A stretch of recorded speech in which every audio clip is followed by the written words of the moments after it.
If you thought Aunt Meera would accept defeat, you don't know power. If you believed Ayana's past was buried, you were wrong. Welcome back to part 2, where every secret has a price, and some debts can never be paid. What happened when Ayana kissed her children goodnight? What name did Aunt Meera find in the darkness? The storm isn't over, family. It's just beginning.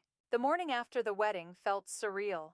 Ayana woke to find Taemin already awake, sitting on the edge of the bed, staring at his phone with an expression she couldn't read. "Morning light," she whispered. He turned and for a moment his face softened. "Morning, Mrs. Kwan." The name felt foreign on her tongue, like trying on someone else's life. She sat up, pulling the sheet around herself. "What's wrong?" He hesitated, then showed her the screen. It was a news article with their wedding photo, taken by someone at the small garden ceremony, despite the private guest list. The headline read, "Kwan Empire, heir marries unknown. African woman in secret ceremony, family silent." Ayana's stomach dropped. They found out. Taemin set the phone down. It was always going to come out, but this fast, someone at the wedding sold the photo. She felt the walls closing in again. "Your family, what will they do?" He reached for her hand. "What they've always done. Try to control everything. But this time, I'm ready." She wanted to believe him, but 5 years of running had taught her that powerful families didn't lose gracefully. The twins burst into the room, still in their pajamas from the night before, jumping onto the bed with squeals of delight. "Mama, are we a real family now?" Soo-yeon asked, her eyes bright with hope. Minjin climbed onto Taemin's lap without hesitation. "Daddy, can we have pancakes?" Taemin froze at the word. It was the first time Minjin had called him that. His eyes filled with tears, he tried to blink away. "Yes," he said, voice thick. "We can have anything you want." But across the city, in the Kwan family estate, the mood was far from celebratory. Chairman Kwan sat at the head of the long dining table, the newspaper spread before him with the same wedding photo. Across from him, Aunt Meera sat in stony silence, her coffee untouched, her face a mask of cold calculation. "This is a disaster," Chairman Kwan said quietly. "He's married her, in secret, without family present. It's a public humiliation." Aunt Meera's lips curled slightly. "It's more than humiliation. It's rebellion, and rebellion must be crushed." Her brother looked at her sharply. "You've already done enough damage, Minyoung. The custody case failed. The forgery was exposed. You're on suspension from all family matters." Her eyes flashed. "That was phase 1. This is phase 2. He leaned back. "What are you planning?" She smiled, cold and predatory. "I'm planning to remind that woman exactly why she ran the first time. And this time, when she runs, she'll take nothing with her. Not the children. Not my nephew. Nothing." That afternoon, Ayana received a text from an unknown number. Her breath caught. It was a single photograph. The image was old, grainy, from nearly 8 years ago. It showed a younger version of herself, thinner, with shorter hair, standing outside a medical clinic in Lagos. The kind of clinic that handled things discreetly, things that wealthy families paid to make disappear. Below the photo, a message. "Does your new husband know about this? Does he know what you did before you met him? Or should I tell him myself?" Her hands shook so violently she nearly dropped the phone. No, no, no, no. That part of her life was buried, gone, erased. How did anyone find this? Keisha, who was visiting with groceries, noticed immediately. "Ayana, what's wrong? You look like you've seen a ghost." Ayana couldn't speak. She just handed over the phone. Keisha's face drained of color as she read. "Oh God, who sent this?" "I don't know," Ayana whispered, "but I know who's behind it." Meera Keisha grabbed her shoulders. "Listen to me. You need to tell Taemin, right now, before she does." "I can't. He'll look at me differently." "He won't. But if he finds out from her, from some twisted version she creates, then you lose everything." Ayana knew she was right. But the shame, the fear, the weight of that old decision, it crushed her. "That was a different life, Keisha. I was 19, alone, terrified. I didn't have options." "I know," Keisha said gently, "and he will too. But only if you tell him first. Tell him the truth. On your terms." When Taimin came home that evening, the twins were already asleep. Ayana was sitting in the dark living room, the only light coming from the city outside. He knew immediately something was catastrophically wrong. What happened? She didn't answer. She just handed him her phone with the photo still open. He stared at it, confused at first, then his expression shifted to concern. I don't understand. What is this? She took a shaky breath. That's me. 8 years ago, in Lagos. Before I came to Korea. He waited. She continued, voice breaking. I was 19.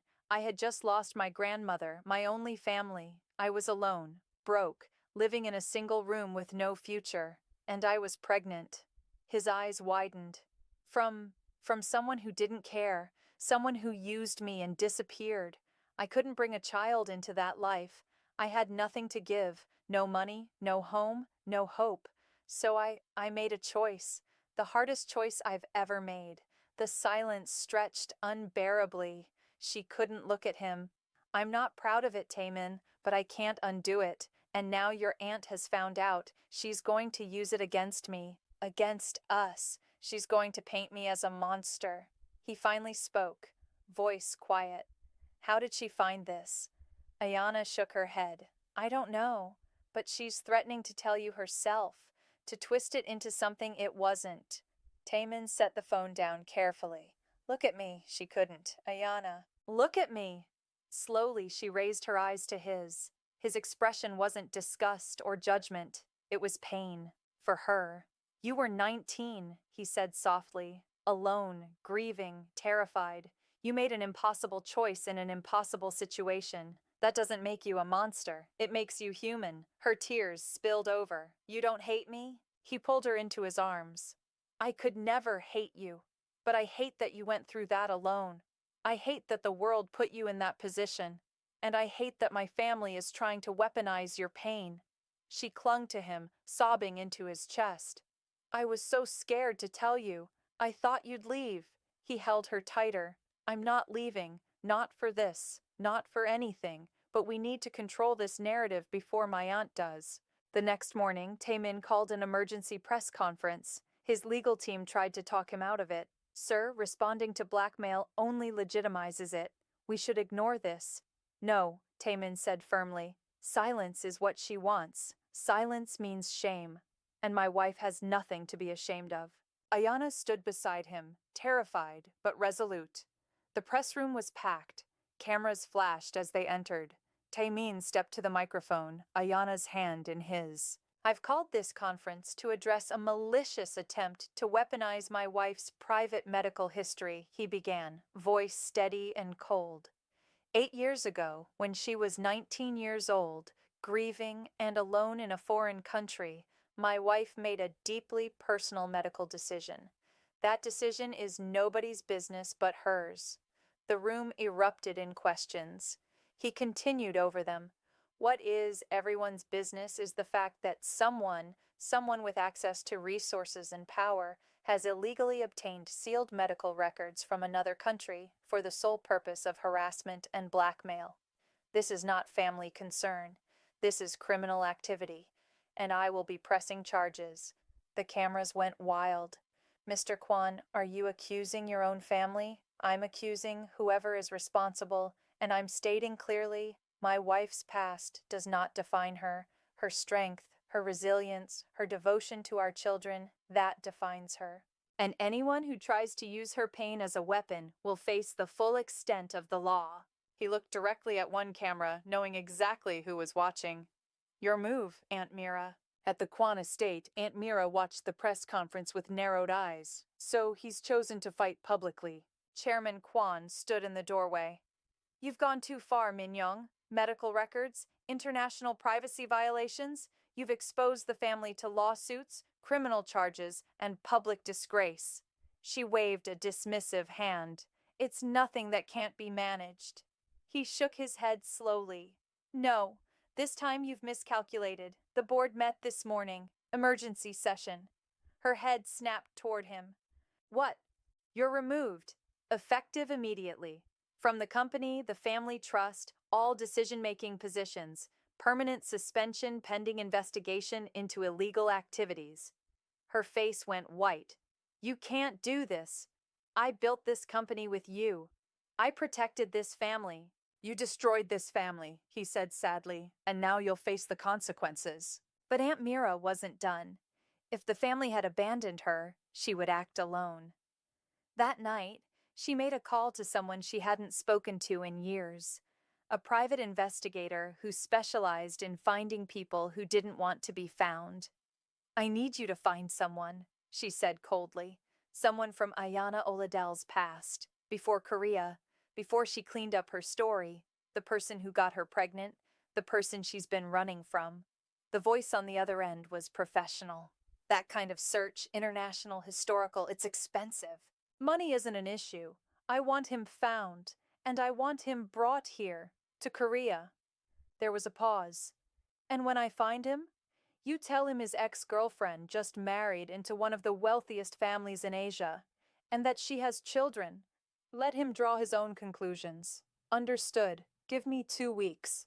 2 weeks later, the call came. We found him. His name is Marcus Adeyemi, Nigerian national, currently living in Johannesburg. He has a complicated history. Drug trafficking charges, assault, fraud. He's been in and out of prison. Aunt Meera smiled. Perfect. Bring him to Seoul. Tell him there's money to be made. Charter a private flight. I'll cover everything. Within 72 hours, Marcus Adeyemi was on a plane to Korea, with no idea why, but willing to take the risk for the promised payout, and Aunt Meera began setting the pieces of her final move. Ayana had been sleeping poorly. Nightmares of her past kept surfacing, now that the door had been opened. One night, she woke gasping from a dream where Marcus had found her, dragged her back, hurt the twins. Taemin held her until her breathing calmed. It's just a dream. He can't hurt you. He doesn't even know where you are. But the fear wouldn't leave her. What if he does? What if he sees the news? What if he comes looking? Taemin stroked her hair. Then he'll deal with me, and security, and lawyers. You're not that 19-year-old girl anymore, Ayana. You have power now. She wanted to believe that, but she knew men like Marcus. They didn't respect power. They only respected violence. 2 days later, she was at a cafe with Keisha and the twins when she saw him. At first, she thought it was a hallucination, but then he turned, and their eyes met. Marcus Adeyemi, older, harder, but unmistakably him. Her blood turned to ice. Keisha noticed immediately. Ayana, what's wrong? Him, she whispered. That's him. Marcus walked over, a cruel smile on his face. Ayana, been a long time. She grabbed the twins, pulling them behind her. What are you doing here? He sat down uninvited. Funny story. Someone paid for me to come to Korea, said there was something I should know about you, said you'd upgraded. His eyes flicked to the twins. These yours? Get away from us. He laughed. Relax. I'm not here to cause trouble. I'm here to collect. Your new husband, he's rich, right? Loaded? I figure you owe me. For old times. For what you took from me. She stood, shaking. I don't owe you anything. You disappeared. You left me with nothing. He leaned back. That's not how I remember it. And I bet that's not how the press will remember it either when I tell them my version. How you trapped me. How you tried to baby trap me. Keisha stood, phone already out. I'm calling the police. Marcus held up his hands mockingly. No laws broken. Just a guy visiting an old friend. But before Keisha could dial, Taemin appeared. He'd been tracking Ayana's location after her nightmares and saw she'd stopped moving at the cafe. He'd come immediately, and he'd brought security. Marcus looked up at the 3 large men in suits surrounding him. Who's this? Your new boyfriend? Taemin's voice was ice. I'm her husband, and you need to leave. Now. Marcus stood slowly, realizing he was outmatched. Hey man, no disrespect, just catching up. Taemin stepped closer. You were paid to come here, paid to harass my wife. That's conspiracy and blackmail. My lawyers are already filing charges, and if you come near my family again, you won't make it to a courtroom. Marcus's smile faded. He looked at Ayana one last time. You really traded up, huh? Guess I should have held on. Then he walked out, escorted forcefully by security. Ayana collapsed into a chair, the twins clinging to her. Taemin knelt beside her. Are you okay? She shook her head, tears streaming. No, this is never going to end. She'll keep coming. She'll keep finding ways to destroy me. He cupped her face. Then we destroy her first. That night, Taman met with his lawyers and a team of private investigators. I want everything on my aunt. Every illegal transaction, every bribe, every threat, every law she's broken in the last 30 years. One lawyer hesitated. Sir, that's your family. Not anymore, Taman said coldly. She stopped being family when she tried to take my children. Find it all. We're taking her down. It took 3 weeks, but they found it. A trail of illegal activities spanning decades. Bribery of officials, falsified documents, embezzlement from family accounts, blackmail of business rivals, and most damningly, the illegal acquisition of Ayana's medical records through bribed officials in Nigeria. Taman reviewed the files with grim satisfaction. This is enough to put her in prison for years. His head lawyer nodded. We can file criminal charges immediately. Do it. No mercy, no settlements. Full prosecution. Within 24 hours, authorities arrived at the Kwan estate with a warrant. Aunt Meera was arrested on multiple charges, including conspiracy, blackmail, embezzlement, and international privacy violations. The news exploded across every media outlet in Korea. At their apartment, Ayana watched the arrest footage on the news. Aunt Meera, in handcuffs, being led to a police vehicle, her face a mask of rage and disbelief. It's over, Taman said quietly. She can't hurt us anymore. But Ayana didn't feel relief. She felt hollow, so much pain, so much destruction. Was it worth it? He turned to her. You're asking if you were worth fighting for? She nodded, unable to speak. He pulled her close. Every single second, every battle, every scar. You and our children are worth everything. And I'd do it all again. 6 months later, the legal proceedings were concluded. Aunt Meera was sentenced to 8 years in prison, with all family assets and positions permanently revoked. Chairman Kwan formally apologized to Ayana and the twins, acknowledging the family's role in their suffering. Marcus Adeyemi was deported back to Nigeria and barred from entering Korea again. And slowly, carefully, Ayana began to heal. She enrolled in the culinary program she'd been accepted to 8 years earlier, the same program Aunt Meera had stolen from her. Every day, she dropped the twins at their new private school where they thrived, then went to class herself. Taemin adjusted his work schedule to be home for dinner every night. They were building something new, something clean, something theirs. One evening, as they sat on their apartment balcony watching the sunset, Min-jun and Suyeon playing inside, Ayana finally felt peace. Do you ever regret it? She asked Taemin. Choosing us over your family, over the easy path? He didn't hesitate. Not for a single moment. The easy path would have been empty. This, you, them, this is everything. She leaned her head on his shoulder. I spent so many years running, hiding, afraid. I never thought I'd feel safe. You're safe now, he promised. We all are. And inside, the twins laughed, building a tower of blocks together, unaware of the storms their parents had weathered to give them this simple, beautiful, ordinary moment. A childhood built not on secrets and fear, but on love and truth. As the sun dipped below Seoul's skyline, painting the sky in shades of gold and rose, Ayana closed her eyes and whispered a prayer of gratitude. For survival, for second chances, for a love that refused to break even when the world demanded it. And somewhere in a prison cell across the city, Aunt Meera sat alone with her choices, stripped of power, stripped of control, learning too late that love was the one thing money could never buy or destroy. The war was over, and for the first time in 5 years, Ayana Oladele, no, Ayana Kwan, could finally breathe. If this story touched your heart, if you felt every moment of pain and triumph with Ayana and Taemin, hit that like button and subscribe. We bring you stories that cross borders, break barriers, and prove that love, real love, is worth every battle. Drop a comment and tell us, would you fight for love the way they did? Or would you walk away? Your story matters, family, and we're here for it. New episodes drop every single day because some emotions can't wait. Welcome to Afro-Korean drama stories, where two worlds meet and hearts collide. See you in the next story.